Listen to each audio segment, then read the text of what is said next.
Imagine being a parent with a brand new baby and getting almost no sleep at night. And you hear that little teeny voice, that very small, whiny voice that's so delicate and adorable during the day, but in the middle of the night it's a pain in the butt. You have to feed, then diaper, then feed, then diaper. Then you realize you have the clothes to wash, you have to do the grocery shopping, you wish your husband or you wish your wife would do more, and you've got to manage a job, a career, and your circuits are overloaded. Your mental circuits are totally on overload. There just aren't enough hours in the day to get everything done, and you're just pulling your hair out. Add to that, you may have decided to go back to school to advance your career, and you've got your elderly parents to take care of. And of course you want to exercise daily because you want to get rid of the baby fat, or you want to make yourself feel fit because summer's coming. It's so easy for any of us to get into that mode where we feel like we're mentally drowning. And also, it doesn't have to be these big things. It can be very small frustrations that can set us off. For example, the other day, I felt anxiety creeping through my skin, and that's very rare for me. Because I have so many skills, I'm very lucky to be in this career. So I took a closer look at this. What caused this anxiety? Why this huge rush? Well, during the day, I had a 2-hour break. That's wonderful. I can get a lot of work done. I needed to call insurance companies for clients. So these are the medical insurance companies. So I said, oh, good, I can take care of all of this busy work and move on, feel real accomplished. I got on the phone and called the first insurance company, and I went through the menus, and I'm used to going through, and I finally get to where I need to be. I get a woman with a lovely syrupy voice, and she tells me, hey, I got to interrupt this because we've got to pay some bills. 30 seconds, that's it. A very quick ad, and then Ellen will be back. Romance. I wish I knew more about what girls want from a relationship. Boy, I wish I knew more about what I want. Where's that ad I saw? Here it is.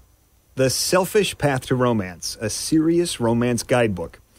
Download Chapter 1 for free at selfishromance.com and buy it at amazon.com. Huh. The Selfish Path to Romance. That is interesting. And called the first insurance company, and I went through the menus, and I'm used to going through, and I finally get to where I need to be. I get a woman with a lovely syrupy voice, and she tells me that I have the wrong number. I'm on the chiropractic line, not the mental health one. So that gave me a feeling of, you guessed it, frustration. So I start all over again. And this happened over and over again. I would go through all of the phone menus. One time I ended up with Japanese supply company. And I'm thinking, oh my God, what are they selling? Another point, I was on hold for 10 minutes. And I just said, this is it. I can't stay on hold any longer. My frustration meter is just popping here. It's off the charts.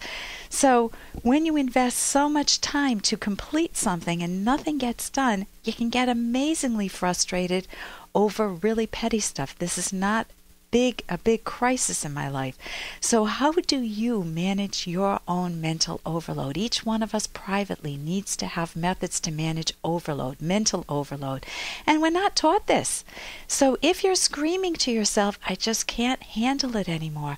Everyone wants a piece of me. Or it's too much. My life is so out of control. Then stay tuned, because later in the show, I'll be talking with a thinking expert, Jean Maroney Binswanger, and she'll give us all some tips on how to handle an overloaded life. And here's a little more from Dr. Kenner. And right now, I want to turn to our after hours line and listen to a woman who feels terrible and anxious. Dear Dr. Kenneth, I feel terrible. I feel anxious. If you can give me any advice, I will be happy. Okay, listen to the pacing of your voice too. It's very slow. And so I suspect that feeling terrible means that you feel depressed. You have some hopelessness. You feel like there are no solutions. I'm not hearing someone that's revved up and really super anxious, like, oh my God, what do I do? What do I do? It's not that type of energy that I'm hearing from you. Now notice what I'm doing. I'm doing detective work. That's what each one of us needs to learn for ourselves. And again, none of us are taught this. So you don't want to beat yourselves up for not knowing how to decode your own emotions, not knowing how to read your own mind. But it's a learnable skill. In fact, it's a fascinating skill, and it's relatively easy once you have the right resources.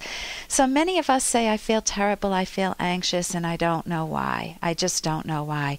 And they take that I don't know why as an endpoint. It dead ends their thinking. Instead, I always tell my clients, when you hear your own mind saying, I don't know why I feel this way, I just don't know why, don't take that as the end point. Take that as the starting point of your thinking. The starting point of therapy is you start with an I don't know and you get to an aha, I get it, I know. That's where you want to go. So you can start asking yourself questions. Why am I feeling this way? The anxiety means uncertainty or self-doubt. So where are my pockets of uncertainty or self-doubt? Where are my big pockets of uncertainty? Am I uncertain about how to make choices in my life? Have I made a string of bad choices? Then you move to the next. You would do a lot of work on that. I'm shortening that. But you move to the next emotion, terrible. What do I mean by terrible? That's a negative emotion. Do I feel guilty, sad, angry, ashamed? What negative emotion? I'll continue with this after the break. For more Dr. Kenner podcast, go to drkenner.com and please listen to this ad. Here's an excerpt from The Selfish Path to Romance by Drs. Kenner and Locke. Emotions alone are insufficient to make the thousands of decisions and guide all the actions that have to be made over many years in order to sustain a passionate, intimate, romantic relationship. Love can be sustained, but only by an active mental process, the process of thinking. Thinking is conscious and volitional. You must think about and plan what actions are needed to make your relationship with your loved one prosper in both the short and the long run, and then take the requisite action. One executive put it this way: I simply decided to start treating my wife as if she were my most important client. That might not sound overly romantic, but I recognized the way I was wired, and this approach has worked exceptionally well for me. What this individual did was to consciously make his wife important. You can download Chapter 1 for free at drkenner.com, and you can buy the book at amazon.com.